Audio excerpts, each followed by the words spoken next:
So today the idea was just to show off the kind of research that we do at Birmingham. We work with a technology called diffuse optics, which is a light-based imaging modality. So we use lasers to shine light into the body, look at the light that comes back out, and from the differences you can infer things about biology. My favourite part of today was the last part of the day where we got to do the cuff occlusion, and I really enjoyed that because I'm hoping to go into medicine, and that just kind of gave me an insight into the field. Something that really intrigued me today was probably neuroplasticity. I find it very interesting. Meeting Ben today was very nice. It was very helpful.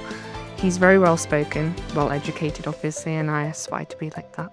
Today's been great. We've been looking into the use of infrared radiation in sort of brain imagery. Yeah, I think it's really opened my eyes into kind of jobs that you can go into.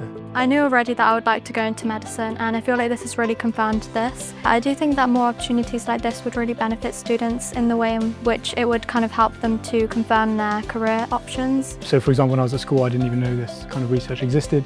So I think just knowing that it exists can help inform their future choices. Also, taking part in activities like this and getting involved in using devices can help increase their confidence and help them going forwards when they're asked to do things like this at university and make them confident enough to get involved with things. Yeah, the students were great. They were really interested, really willing to get involved in all the demos, and it seemed like they were having a good time. So yeah, I hope it was interesting for them.